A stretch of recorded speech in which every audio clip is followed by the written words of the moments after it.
Hi, it's Ricky of Moshville Times here once again. Now, tonight we have the band The Miser, who are a Wickham-based heavy metal band with some stoner and some doom elements in there, which I particularly like. So tonight we've got vocalist Sean and we've got guitarist Scott. So how are you guys doing? How have you managed to escape all this COVID nonsense? Everything okay? Yeah, good. All good. How are you doing? Yeah, touch wood. I've managed to escape COVID. I haven't had it yet. No doubt my time will come, but I'm just after a wee dose of the man flu. So I've been at death's door for the last couple of weeks, to be honest with you. So we'll just soldier on. We'll soldier That's on. it. How are you doing, Sean? Are you okay? Yeah, I'm all right. To be fair, yeah, I've had a cold recently, and as you say, with COVID, like, it's like you think that's it, I'm gone. Yeah. You've always got a cold though. You're a sickly I do, child. yeah, there we go. I do get a lot of colds. It's Ah. always before. It's always like the day before a gig normally. That's exactly what I was going to say. Is that always the excuse for pulling out of gigs? Yeah. No, we never No, pull out. We just no, get it's some just of an it. excuse for me to say, no, I weren't that good tonight because I was full of cold. But I know what it is, Sean. You say you've got a cold, so you don't need to lift any of the gear into the venue. That's what it yeah, is. You'll do the yeah. socialising, but lifting gear, I just don't know if I can do Oh no, I can't socialize either. that. I'm too awkward for that. I just stand in a corner looking weird. He does that really well.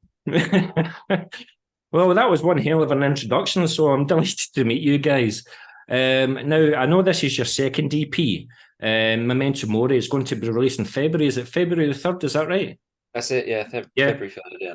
So, how does it feel to finally get it out there for all after all the blood, sweat, and tears that you put into it? It's only like another month and a bit to wait.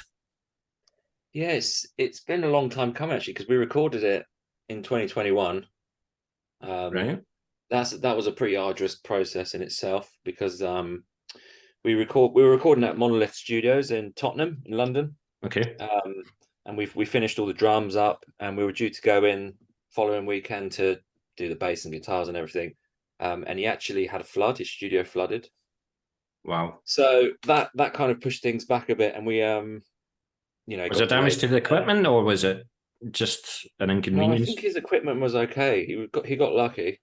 Yeah. Um, his studio was like below a bakery or something, and they were pouring like flour water in the down the drains, Oops. um, and it clogged the pipes up, and they all burst. So he got flooded, but he's back up and running. He moved like above the bakery in the end in a different unit, and we went in there and finished it off a few months later. I think it was wrapped in like November 21. Yeah. Right. And then the rest of the time we've just been planning the release, really getting artwork together and stuff. So did he get his revenge then by one getting you guys in and playing some heavy tunes to the bakery below them, and did they leave the bath running? Oh, if he didn't, I hope he did something, stink bomb or something, Yeah, bag of yeah, flaming shit, the usual. that was out of order, out of order. But the songs themselves, then, how old would you say? Would you say that they were written after COVID, or have these tunes been in the process in like 2018, 2019, and stuff? Yeah, so they were post-COVID songs. As soon as we could get back in the rehearsal room, we did, and we Were started they all working on them. post? Yeah, they were post-COVID. Yeah. I don't Oh, mean to actually, start an yeah. argument, guys. I don't want you to split up during this interview. No, honestly, the last 2 years because of COVID, none of it makes any sense, like timeline wise. It's Yeah. all No. just a blur. But yeah, Yeah. no, I guess yeah, because I think we did a couple of videos for the old EP during COVID. Yeah, we released the last EP in like when COVID was really when we were in the thick of it. So Yeah.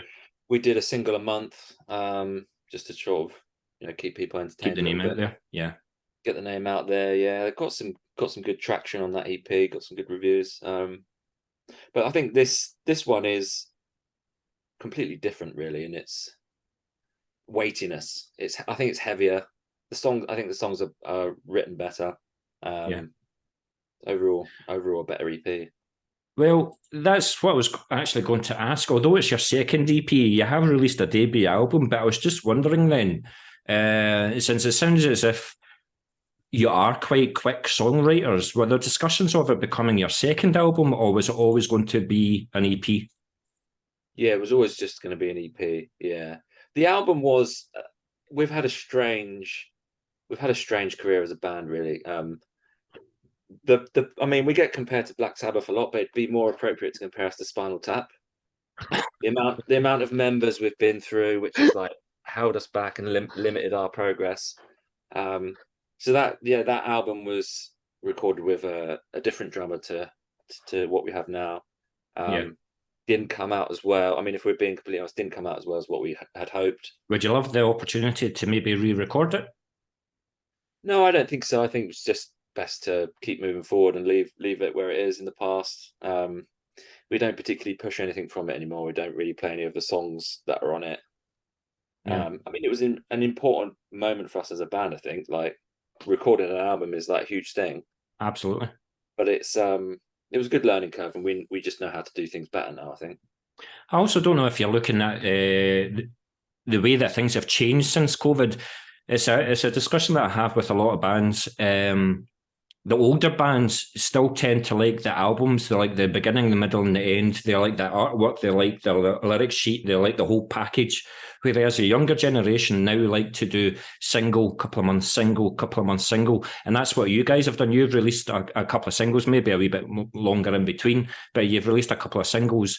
And now you're maybe looking at it and becoming more, not more modern, but more frequent in your releases. Yeah, I'd agree with that.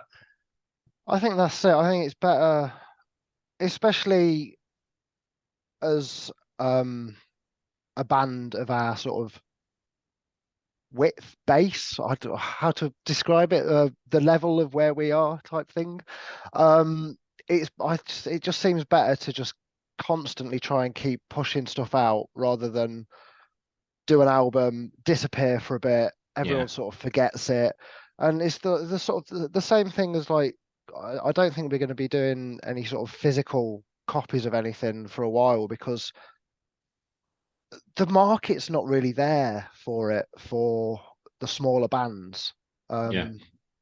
You've got the die-hard like few fans are like, oh, you're releasing a CD. It's like, no, we're not going to print one just for like you lot. Yeah, because the trap we've fallen in before. Like I'm a fan of the album format. I'm a big advocate for a 10-track album, just like it used to be, like 9 or 10 tracks. Like if an album has, if I see an album that's got 13, 14 tracks, I know there's like 3 or 4 songs that are filler on it. All the best albums had 9 or 10 tracks. I'm a fan of vinyl, but we've got to sort of just go with the times, unfortunately, and people's attention spans now are less than what they used to be, so it's kind of just quick and dirty, really. Well, that's something I was going to ask as a wee extra question about the internet and stuff like that. So I'll keep that for later on. We'll discuss that for later on.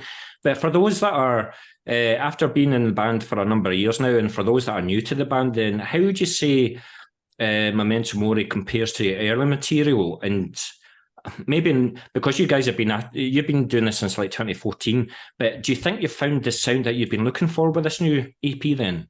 Is this the most happiest that you've been with any of the material that you've released? 100% for me, yeah. There's always been something in the past that has bothered me, which is the curse of the creative, I suppose. Like, no one's ever going to be 100% happy.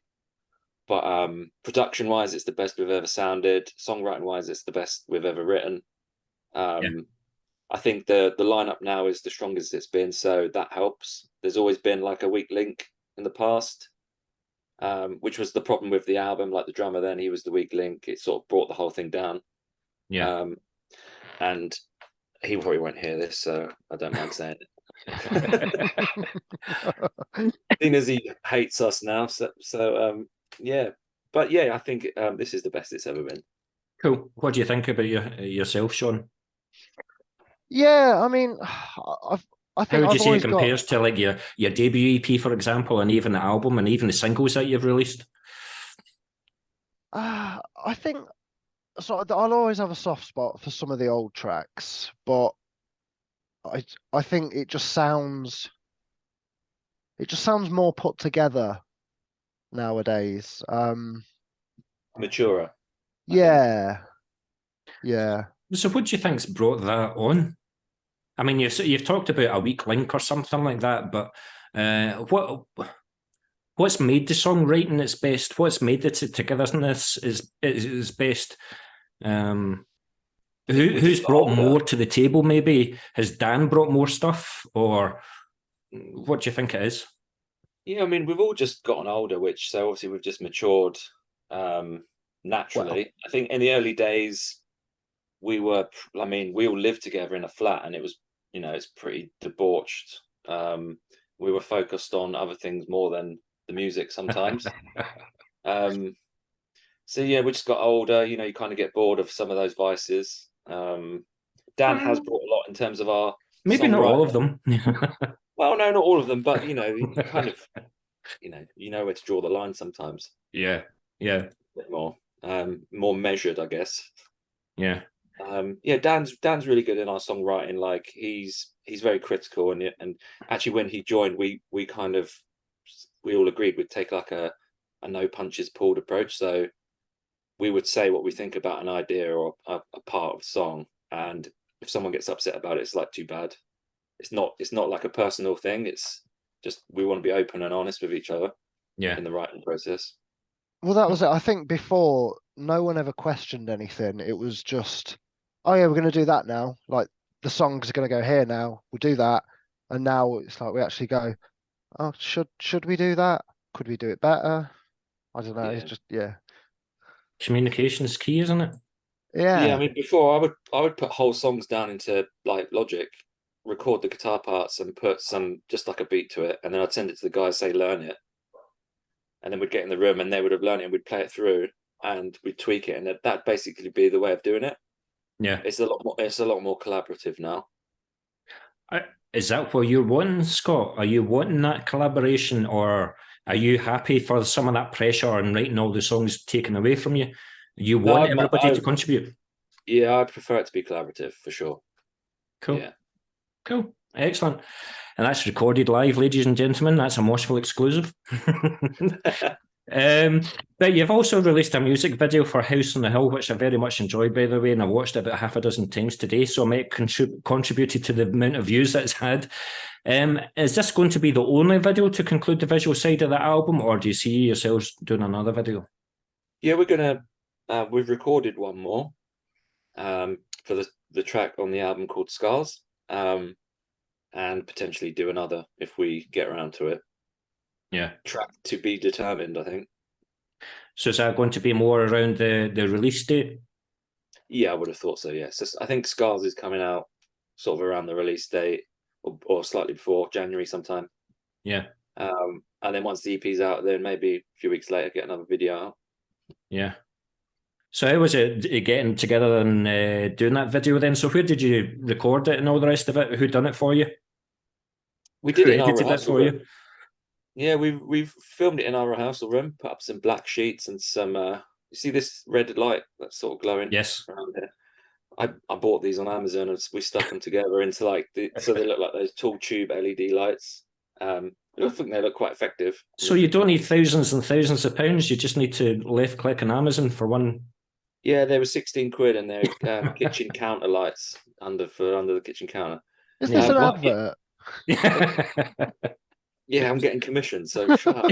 But I did the video, yeah. I made the video as well. But that's it. I mean, every penny's a prisoner. It's so hard for bands and stuff like that. So when you find something, an idea like this, and it's worked for the video, then fair play. Yeah. Something that you can use again. But also on the visual side of the album, let's talk about the artwork for a wee second. So who done the artwork for you? Who done the EP cover? Yeah, that was a guy we found on Instagram called Stephen Yoyada. I think he's based in, where is he based, Crocker? Like Singapore or Sri Lanka or somewhere like that. He does a lot of artwork for stoner bands, metal bands. His stuff's pretty good. Oh, someone's joining. They are. But that's what I was going to ask. What information, well, since he's based in Singapore, then what information did you give the guy? Did you give him all the music, all the lyrics and everything like that? Or did you just say, this is what we visualize and what do you think, and just left him to it? Yeah, I think he's a bit of a whiz, like we just messaged on Instagram. So really basic. was no like lengthy email chains. Sort of gave him a vague idea of like a house on a hill. Sent a few different references of like the kind of concepts. And to sort of time with the band name, and the album title, we sent a picture from the movie The Seventh Seal. Yeah. When they're doing the dance macabre at the end, so that's on the cover as well. Yeah. And he bashed it out in like a week. It was amazing. And was that like the first draft? The album cover is actually the first. Yeah, pretty much. I think we asked for a few minor tweaks, and that was it. No, excellent. Yeah. Is that you, Dan? Hello. You're still camera shy anyway. Hold on. How do I fix that? I've asked to start the video. See these drummers, guys. See these drummers. I would get rid of them, to be honest with you. I would. There he is. There he is. Do you know, I've only got like 5 minutes on this link left, so what we would have to do is log out and log back in again, so your timing couldn't be worse. But anyway, good to welcome you. Sorry, guys. That's ironic for a drummer, isn't it? That's what we were talking about before you came on. This is how you turn up at a gig half an hour late. But anyway, they weren't bitchy at all. Don't worry about it. Don't worry about Best way. The one thing that I was going to ask you, and I'm glad that you actually came on, is it's a bit of a change from abhorrent decimation and viatrophy, is it not? It is a little bit, yeah. I'm a musician with a lot of different strings to my bow. Yeah. So are you playing in the band that you're the music that you grew up in? Yeah, kind of, yeah. So I was in a load of sort of stoner rock bands and things like that back in the day. We played stuff with like Orange Goblin, all those sorts of bands at the time. Yeah. But I always wanted to be in heavier stuff too. So gradually over time, I've got into heavier bands as well as playing sort of rock, hard rock, and all that sort of stuff. Yeah. Because we were talking about when are you going to bring a blast beat into a song? I'll give you a minute to answer that question. I'm not sure we'd ever have a blast beat. I'm just wondering if you're like just dying to get it out. But anyway. Well, I guess that's what I'm in other bands, so I don't need to force that sort of thing on on the Miser.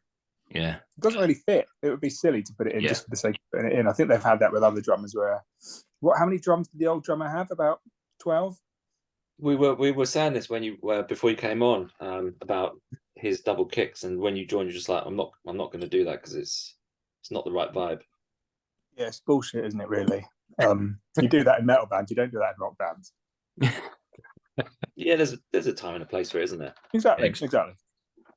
Good stuff.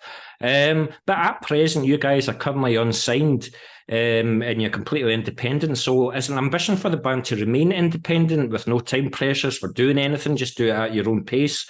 Or is it a dream to have the music released through a label?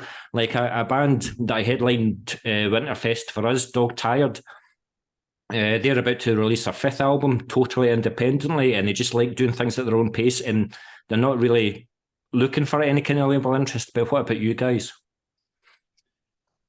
I mean, it's not something I've given much thought to, really. I would be open to hearing some offers for sure. I'd never say never, basically. Yeah. What about yourself, Sean? Yeah. Or Dan? No, yeah, I think I'm pretty much on the same wave as Scott, sort of thing. It's one of them things. It would be nice, but then you get all the added pressures that come with it. I suppose you would lose some of your independence, wouldn't you? No, you're not using artwork for this guy. You're going to use this guy and all that kind of stuff. So, yeah, I mean, I think it's probably a smaller label would suit us. The ones that give you a bit more autonomy. Yeah, I know there's some good ones out there. Yeah, if you're listening, hit us up. Well, imagine that's what Dan. Want, Well, imagine that's what Dan Carter's going to do for you, but that's what we're going to talk about Dan later on. And I do have a couple of questions in relation to him. That's excellent. Thanks very much for that, guys. So pretty much the last question in relation to the EP itself. So how were the songs constructed for the EP? Are there the main songwriters to the songs, or is the Miser now a band where all members contribute? Like, because what I was wondering is, we just had Dan on there, and no doubt he'll come back. He has like death metal influences as well. So how do you keep it all together when everybody has their own personal influences? Like, how do you negotiate what stays in and what goes out of a song? Do you have a vote, or what? How does it work? Yeah, I mean, I'd say 9 times out of 10, it sort of starts with an idea of like a riff or something from either Scott or Matty, and then it just sort of goes from there. There's a lot of collaboration and a lot from me going, what if it goes da da da da da da, play that? Do you know, Sean? I was just about to ask if you're a musician yourself, but you've just demonstrated that you're not. I do play bass a little bit, but I haven't in a long time. I started out as a drummer actually. Right. Actually, even in this band, I started out as the drummer many years ago. Yeah, the first single we ever recorded, which is still on YouTube, is called Love and Terror. Yeah. Crocker's doing drums and vocals on that. Pulled a double. Wow. Yeah. I mean, I'm going to my extreme metal roots again. Is Autopsy, Chris and Autopsy, and is the drummer vocalist. So I mean, that's something that is so hard to stand out being in a band, but that's something that would completely stand out being in a band. But I take it Dan's a far better drummer than you, Sean. So Oh, God, you're the yeah. vocalist. It's one of those things, like vocalists and drummers are like, rocking horse crap. So when Crocker was on drums, it was like, well, you can sing. Maybe we get you one of those little Britney Spears mics. do a Phil Collins or something. But then we managed to find a different drummer. So Crocker's just been full-time vocals ever since, really. Sean, I think Scott's getting a wee bit cocky. He's had a couple of drams of Lafroig and he's feeling a wee bit overconfident here. I'm taking the mickey out of you. That's all right, they always do. But, I mean, it was Crocker's own idea, not mine. Yeah. Yeah, I mean, there's a lot of carrying and stuff if you're a drummer. You've got a lot of gear to bring with you. Everything. No, I just turn up with a microphone. It's brilliant. But you're also saying, Sean, that Scott's the type of guy that would send you a riff at 4 o'clock in the morning saying, this is my best riff yet, by the way, listen to this. I don't think he's been up at 4 in the morning for a long time. Maybe back at the flat. Yeah, neither have I. Not since the good old days, yeah. But I guess, so is the onus pretty much on you, Scott, or have you welcome contribute? Like, does Dan, for example, does he bring stuff? It generally starts with, I'll bring a riff or two, which I think will go together in a song. Yeah. It's normally like an intro and like a chorus or a verse. And then Matty will say, well, I've got something that will go with that. Dan will normally like completely shift the rhythm or the feel, the time signature that I had in mind for it. Much to your annoyance, or that's actually... No, sometimes it's great. I mean, I'm pretty meat and potatoes 4/4, but there's a song on the EP, and I think there's the breakdown was it in 7, Crocker? Christ, don't ask me. I was a terrible drummer. It's pretty out there for us anyway. I mean, I wrote it in 4/4, and Dan put this push in it. It's nice. It works well. Yeah. So it also shows that you're open to ideas. So yeah, that's it. I mean, I put them on the table, and they're there to be scrutinized and sort of put through the mangler basically, and till we get something good at the end. Good, exactly. Right, Sean, you're on the spotlight, I'm afraid. Here we go. So with you being the vocalist of the band then, do you write all the lyrics or do some of the members contribute to the lyrics as well? And what would you say some of the lyrical themes are for the EP? Yeah, so I write all of them. Does you write all of them? Does Scott then basically rewrite them? Not a chance, no. No. No, I think there's been a couple of occasions where collaboratively it's like, no, don't say that, that's shite. But then it just ends in me rewriting something again. With regard to themes, are you the type of person that always has a wee notepad and pen, and whenever you see something, you just write one line and that reminds you? Or No. is it Do you much know, more deeper than that? I wish I did that, because that'd actually be really useful. And unfortunately, I won't say that they're deep either. It's literally, it's just like, oh yeah, I'll write something about that. And then it's like, so House on the Yeah, Hill is stuff in it. actually, yeah, like House on the Hill, I couldn't think of anything to write about. And I just finished reading, or I was halfway through, I can't even remember now. I was halfway through reading Salem's Lot. It was Okay. like, oh, there's a house on the hill with vampires in. It's like, that's a good idea to go from. And there we go. Yeah. Yeah, But so yeah, it it's could be easy as that. So Scott, it could take 6 months to write a lyrics for a song, or just one night he's reading a book and I've got it. yeah, that's it. Yeah, it's all sort of, the main thing is trying to think of an idea. Yeah. And then it's like, once I've got something, it's like I can waffle on about anything around it. It's just that first bit Yeah. sort of thing. Yeah. I mean, we're by no means deep or clever with our music. It's pretty sort of. Don't say that. You're trying to sell yourselves here. Yeah, but I mean, I'm selling myself to people like myself who I think, you know, they're just like a bit of meat and potatoes and love the good old time rock and roll. Though let's not try and be clever about it. Let's just have a good time and make some great music.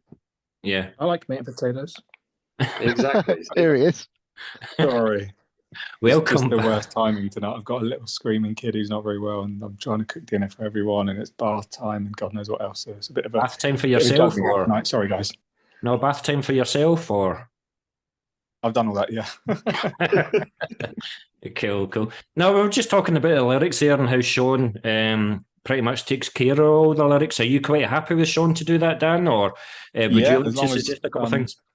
As long as I like them, then I'm completely cool with him doing them. If I don't like them, then I think the same with all of us. We've said in the past, or maybe change that, or I don't like that bit there, or this bit there needs to be a bit different, whatever it might be. But Yeah. yeah, I mean, likewise, I think if I'm playing a particular drum beat, or if there's a particular guitar riff or whatever, if we all like it, then great. But if we don't, we're quite prepared to say, actually, I don't think that bit should do that. It should probably maybe go a bit like this, or try something different there, or, you know, whatever. Yeah. It's quite a democratic process. We talked about that a couple of minutes ago, actually, and it was one song. Was it 7? You said no. What was the song where? Yeah, you know, The beatdown. the track "A New Dream." So we had that breakdown. I brought the breakdown. It was in 4/4, and we put that push in. Was it now like 7 or something? Yeah, it's in 7/8. Yeah. Well, it's actually in 15/8. There's 7/8 and then a section of 8/8, so it's in 15/8. See that? That's just. Sean, if I'm in the band, I'm the same as you, mate. I'm going to be the vocalist. I'll do the important part of socialising with everybody. Actually, yeah, we need a socializer. Sometimes though, it's about feel, isn't it? You don't necessarily need to know the count. You just need to know the feel of that bit, and that's good enough because that'll get you through it.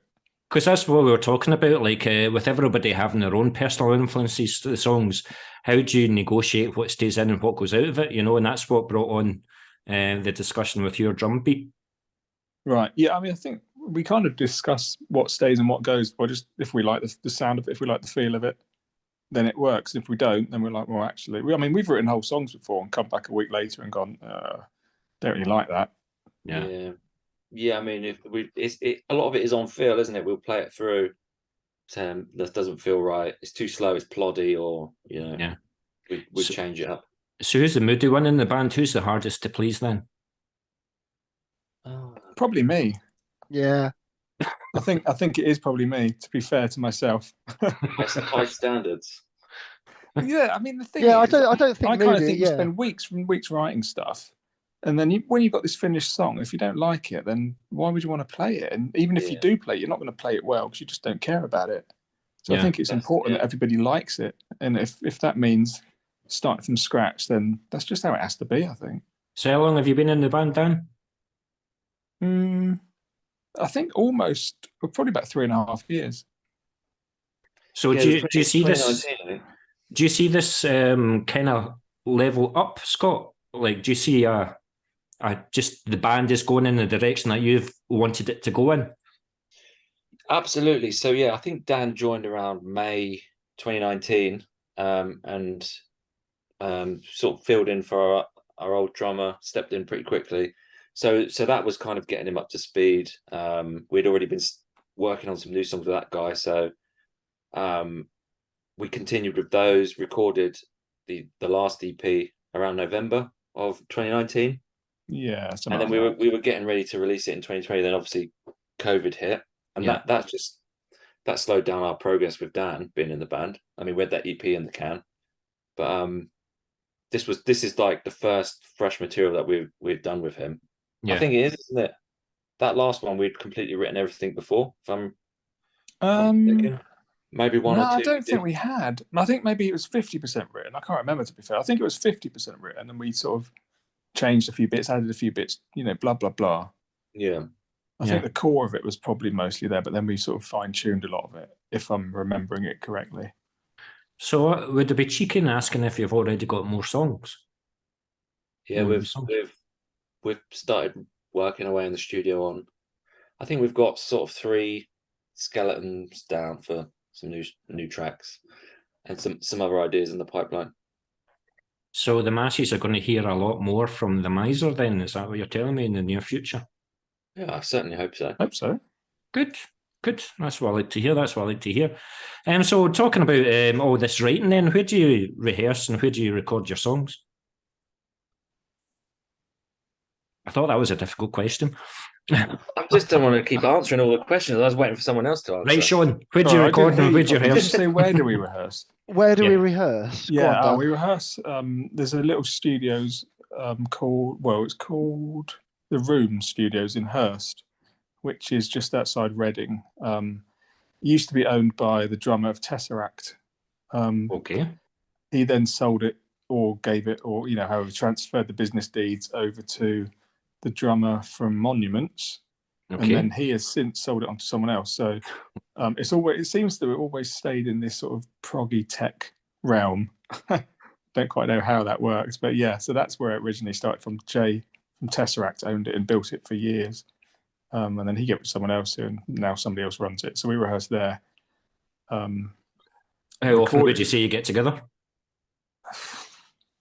Probably not as much as we should.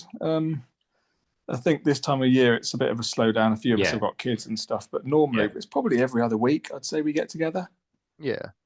We want to ramp it up again in the new year. Get it rolling again. Get these new songs written. Who knows? You might even do 2 releases in the 1 year. What in the hell is going on here with the Miser? What madness! I'd say it's really unlikely, just due to how slow we are at pulling our finger out on all these sort of admin stuff. Well, that's something I was going to ask as well. Because of COVID and stuff like that, have you now found yourselves doing roles that you never anticipated you doing, like the marketing, the merch, and all the rest of it? Or were you always kind of a DIY kind of band? It's always been pretty DIY. We've been pretty self-sufficient. The whole social media type stuff. Like, you might not have done that a couple of years ago, but now it's a huge, important part of the business. Yeah, it's a drag, social media. It's a necessary evil, isn't it? Yeah, absolutely. I think it has made us a little bit more proactive in terms of going and get gigs and stuff. I think we've all sort of realised over the last couple of years they're not just going to come and get us. We need to find them and get on the right bills, talk to the right people, blah blah blah. So it is a little bit more legwork in doing that. But to be honest, I don't mind doing that personally. I don't mind taking that bit on because if it means we get good gigs, or good shows, and we get to play with good bands, then to me that's more important than anything else. Exactly. And talking about gigs, have you played gigs recently? Yeah, a couple of weeks ago we played in London. Yeah, a couple of weeks. Yep. How did that go? Were you supporting somebody, or were you? Yeah, guys called Torchbearer. Right. Yeah. I'm not sure if you're familiar with them. I mean, how would you describe them, guys? Were they like sort of? They were like a nice hardcore band. Yeah, sort of like hardcore with some like rock and roll vibes. The where we recorded the producer. Did you feel as if you were a wee bit out of place with that, or were you like, no, we'll play? Yeah, no, we were out of place. It was a hardcore bill, the 2 hardcore bands and us sandwiched in the middle. So we were definitely the odd band out. But I think, to be fair, we probably went down with the audience probably better than the other 2. There you go. These are sometimes the gambles that you have to take, isn't it? So 100%, yeah, 100%. So fair play to you. But that's gigs that we've talked about in the past. Then what do you have planned for 2023? Because I imagine you're going to have an EP launch gig. Where's that going to be? When's it going to be? And what other tours do you have in store? I mean, that's a great question. We've not actually spoke about it. This is what I mean. What have we got planned? With nothing. This is what I mean when we say we're slow to do this sort of stuff. We're open to offers. You must have an EP launch. Do you have an EP launch gig? I think maybe that's something we need to talk about, to be honest. Yeah, do an EP launch. Why not? Just keep it local and just yeah, get the show off to a good start. Yeah, but so have you got like plans for just playing anywhere and everywhere? Just get in contact with us. That's it. Yeah, pretty much. As long as the bill fits, we'll go. Well, that's the thing. As long as the bill fits, you said. But you played in between two hardcore bands, and you won the audience over. So yeah, you never know. You might be supporting Motley Crue next year in the stadium tour. Who knows? Who knows? I mean, I mentioned Spinal Tap earlier, and we've had some pretty sort of, the Miser then puppet show moments in the past. Right. We played a place in London. We turned up, and it was like a Latin dance club, and there was Latin dance classes happening whilst we were playing. It's just really quite bizarre. Yeah. I mean, with the Winterfest that I just done like 10 days ago, our opening band, AC Rid, they're like ska with madness, with a bit of Ramones in them, and they've got like a brass section as well and stuff like that, and they played Adam and Ant cover song. And the rest of the bill was like heavy metal, there was thrash, there was deathcore, but they won the crowd. They were the first band on, and I was seriously worried about it, but they won the crowd. So sometimes you need bands like that, don't you? When you're in a metal environment like that, and it's all 200 plus BPM, blast beats all over the place, guttural vocals, you need a band that's just a little bit different. Because they stand out a mile, don't they? Exactly. People are going to sit up and take notice of them and pay attention. Aye, I think Stand and Deliver actually got one of the best. Well, it certainly made me shout out more in the night, So absolutely brilliant, absolutely. Yeah, but hopefully you'll get a good number of gigs.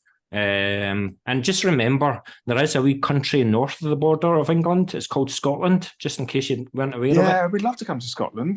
There's a place, where's it, Glasgow, called Ivory Blacks, which was always really good.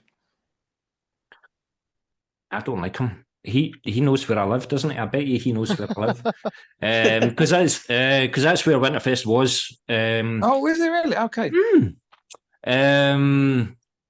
Ivory Blacks is a brilliant venue for like independent and local bands and unsigned bands. It caters for that environment. You've got the audio, you've got the cat house, you've got the garage, and so many nice and sleazy. You've got so many brilliant venues here in Glasgow. But I would say Ivory Blacks, if you're coming up to Glasgow first, I would say Ivory Blacks is the venue. It can take 300 people. I was there with Abhorrent Decimation. That's how I know of it. We did like a little mini tour, sort of. I think it was something like Manchester, then Leeds, then Glasgow, and then back home type of thing. So yeah, I've only played there the once, but it was a great venue. Really enjoyed it. I mean, Napalm have played there, and Cattle Decapitation have played there. So if they've played there, then that's 100%. All you need to know. All you need to know. So yes, do remember Glasgow. Do remember Glasgow. All the whiskies up there. So we just need to hammer it. I think we need to get the promoters' details and just hammer them and see what we can get. Well, see when you're ready, just let me know. I'll get in touch with Rob at Ivory Bookers, Ivory Blacks. You've got Craig Law, you've got Hamilton Hunter, you've got Triple G as well. So just let me know, and I'll point you in the right direction. Thank you. That'd be great. Cheers. But I mean, Dan probably knows one or two of them anyway. But yeah, absolutely. But yes, this is a bit of a cheeky question because the EP isn't even out yet. But is there anything about the EP, looking back on it, the way that it was recorded, where it was recorded, or anything about it? Would you change anything? Would you like to have spent another weekend in the studio to tweak things? Or, right, I'm not totally satisfied with that, but we need to get it out, just put it out. Was there anything that you would tweak about it? Or are you totally 100% satisfied? I think you can always take more time. And part of being an artist, I think, is to have the ability to say, when you think something's ready, because you can always add stuff to it. You can constantly be adding guitar, overdubs, vocals, a bit of percussion, whatever. So I think if anything, we probably would have maybe had a little bit longer. But I think if you ask us individually, I think we're all fairly happy with the results that we've got. I would agree with that. I think we were restricted on time just due to budgets. And obviously we had the unfortunate things that I mentioned earlier with the studio flooding. But overall, I think it would have been nice to just take our time a bit more. To the average listener that didn't record it, they're not going to hear the things that bother us. Yeah. So generally, I think we're all really, really quite happy with it. Yeah. What about yourself, Sean? Yeah, no, I think, exactly that. Especially vocal performance, every recording that I ever hear of me, it's like, nah, definitely could have done that different, could have done that better, could have done this, could have done that. But hindsight is a wonderful thing. Mm-hmm. I try to be. If it was down to him, we'd be doing Chinese democracy or something, basically. Yeah. No, cool, but I'd imagine during COVID for Scott and Dan, I presume you've got an electric drum kit in your house, and Scott, all you needed to do was just pick up a guitar and keep playing. But Sean, how did you keep your vocals in check? I don't know, were you singing in the shower or were you singing in the car and stuff? How did you keep your voice? I didn't, to be honest, because I live in a flat with paper thin walls, so no, that was it. Just couldn't really do anything. Yeah. So how was it being in the studio again for you? Mostly fine. Did it take you a good couple of rehearsals to get it to where you wanted it to be? No, as I say, I mean, I don't think it will ever be where I want it to be, because unfortunately I don't sound like Steve Tyler or Bon Scott. But Bonnie Tyler, though, eh? Bonnie Tyler. No, he was a good-looking builder, wasn't it, Bonnie Tyler? He was a lovely builder. But no, I think that's it. You just you have to realise that it's never going to really be perfect in your eyes. It's just going to be, you just do the best that you can, and as long as it doesn't sound awful, I mean, you're more than likely going to be happy with it. Yeah. So how did you find the songs when you played them a couple of weeks ago? Do you feel like they're playing faster in the live environment? You're like, hold on, guys, slow down. This is always. But is that Dan again? Is that Dan? I think that's bands in general. I think, unless they play to a click track, a tiny bit faster. That's adrenaline, isn't it? It's you try and rein it in and keep it to a steady number, but occasionally you are going to go over. But that's half the fun of being live, because you get a slightly different version of what's recorded, don't you? Yeah. So it will always be a little quicker, but we try. But I think we're pretty good at keeping a lid on it, to be fair. Yeah, I think Scott and Sean, what Dan is really telling you there is he likes to just take the mick out of you both and just, I'm going to play these drums and the snare a wee bit faster than normal, just see if you can keep up. To be fair, I don't start a lot of the songs. I carry on when they've established the tempo. So if it's a bit faster or a bit slow, that's not on me. There's one track on the EP, and it's the last track actually, and it breaks down, and Matty, he then plays the tempo of the next bit, because it's just a solo bass line before Dan rejoins in, and he always plays it too fast live or in the rehearsal room. And what precedes that, just turn around and look at him.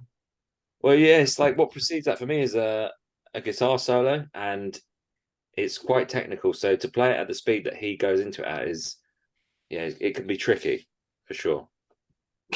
Cool. It loses a lot of its groove. So you kick his ass after the gig then? Yeah, he knows, because he looks he at us wide-eyed. But to be fair, the last gig, it was it's the first time we played it live actually. It was spot on. It's normally in the rehearsal room. Good. Listen, guys, I appreciate the time that you've taken with me tonight. I've only got 2 questions left for you. But you've also been recently signed to the growing DC Sound Attack for a while now. So how did that come about? How's the relationship been so far? And what do you hope Dan Carter's Sound Attack will bring to the Miser? We heard about Dan through another band that I was in for a short period of time. And yeah, we just heard about him then. We contacted him. Everything's been really good, to be fair. I don't know if the other guys agree, but I think he's done a great job so far with what we've achieved and what we've got out of it. Yeah, absolutely. Yeah, I think we knew we wanted to do PR this time around because, like I say, in the past it's all been self-sufficient, doing it ourselves. We wanted to just push it that bit further, and we thought Dan was the guy to help us do that. Really. Yeah, I've interviewed him a couple of times. I've got a lot of time for him. I know that he was wanting to put on his own festival as well, so I imagine that you guys are going to be on the bill as well. I'm hoping to come down to that when it does happen next year. So, yeah, I know he's a sound, reliable guy. So, fair play to signing to him. But now this is where I could probably have another 40-minute Zoom call with you all. Because we're going to talk about the instruments that you use to record the EP with. And I know that you guys love to talk about your instruments, but keep it clean, guys. Keep it clean. Scott, we'll start off with yourself then. What's your guitar setup? What pedals do you use? Your amps and things like that? What was your setup for the EP? So I took 2 SGs to the studio, Gibson SGs. I put live. I play through an Orange. Pretty thin on the ground when it comes to pedals. Don't like to. So you're not the geek of the band, then? You don't have like 15 pedals? I'm not a gearhead by any, which is, I know, is unusual for guitarists. I've got a tuner, a delay pedal. It just gets whacked on during the solos, like a nice subtle bit of delay, and a fuzz, which is my main overdrive sound. So the Orange is pretty clean, and then I've got the fuzz. That's it. Oh, and a wah, crybaby wah. All right, cool. So is it a 6 or 7 string guitar? Six string. Yeah. I'm not advanced enough for 7. Like I said earlier, meat and potatoes. You see, you don't think highly enough of yourself. I think you can bring that wee extra string to it. It's not my jam. That's, I know. I agree. No, definitely, man. Thank you very much for that. But Sean, as we talked about you being the vocalist, then had you went through a range of microphones before you liked the sound of one in particular, or you just like, give me an SM58 and I'll fucking sing into it? No, I just used whatever he'd got set up. I can't even remember what it was now. It was Christ. No, I'm useless at that sort of thing. Which I should pay more attention to what gear we're using, but so you're not the geek of the band either. The studio, was it? It wasn't a 58. It was one of the studios. No, yeah, it was a large diaphragm. Or something. It could have been a Neve. I can't even remember now. I don't know. I think it's because I used to do a bit of sound teching, mainly live stuff, but I think now that whenever I go into record, I just let them get on with it and don't intervene, because it can just end up arguing. It's like, well, I think you should do this. It's like, no, I want to do that. And you just end up arguing over tech and choices and things like that. And it's like, right, well, we've paid you to do this. You do it. Yeah. Something tells me just give me a microphone and I'll sing. Yeah, and you'll rely on the sound engineer to make you sound good. Oh yeah. Cool. But listen, thanks very much for the. Oh, sorry, Dan, I forgot about the drummer there, as most bands do. But we may as well.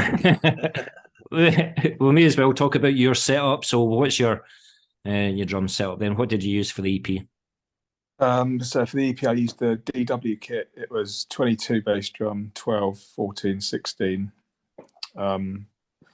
Just some big cymbals, really. I've got a 20-inch crash, a 21-inch crash, and a 21-inch ride, and a 14x8 bell brass snare. So that's just like a bloody cannon, really. I was going to ask you about the snare. Like, how difficult was it to get to tweak it to the sound that you wanted for the recording? Or was it quite simple? Really? It wasn't hard. I had quite an open sound, really. I like the snare to have a little bit of sort of ring to it, because it just makes life a little easier. You know, you haven't got to work too hard to get that sort of sound that you want. So it wasn't that hard. To put a fresh head on it, off you go, mate. You know. Yeah. What about your drumsticks? Like, are they like tree trunks or? No, so they're Veta 2Bs. They're pretty standard, to be fair. 2B wood tips. Yeah. Cool. Cool. So you're the guy that's always got like 6 drums in your back and stuff like that carrying into the gig, or do you get these guys to help you? And I'm very lucky the guys help me. They don't have even to. Sean. I'm very lucky that they do. Even Sean. All of them. Yeah. Jesus Christ. Cool. Well, listen, guys, thanks very much for this interview. It's been an absolute pleasure talking to you. As I said earlier to everybody, send an MP3 to myself, definitely for House on the Hill. I've listened to it 6 times today, and I've liked it. I've liked it a lot. We've got DJs at Moshville Radio that play everything from indie to extreme metal. So, and it'll get played in UK and in the US. So, get it sent to me. We'll do a bit of Moshville Times to promote you guys. If you guys do come up here, just get in touch with me, and I'll put you in touch with the right people. And I'll hopefully get to see the Miser live on stage one day. Because you're playing the music where it all began. You're playing the Black Sabbath, the Troubles, and all the rest of it, you know. So it was you guys that kind of started it all. You're playing the music that you love to play, what you grew up on. Not that I'm saying that you were born in the 1970s, because that's quite cheeky. But maybe one of us was. Yeah, cool. Well, you've done better than me. But yeah, it's been an absolute pleasure. Hopefully this will not be the last time that we talk, because it'll be interesting to hear how the even newer songs sound and see what the difference is. But if it's anything from what you've done previously to Memento Mori, you're on the right track. Have you heard the other tracks? Has Dan shared them with you? He literally sent me them about an hour ago. Ah, fair play. Yeah, be interested to you know. I know that the single was reviewed in Moshville Times, but maybe we'll do a wee EP review. So since you've been nice people, well, most of you, I won't tell you who, been an arse. Yeah, but we'll get an EP review done as well for you at Moshville Times. No problems at all. Oh, nice one. Thank you. That's so kind. All right. Thanks, Ricky. Thanks very much.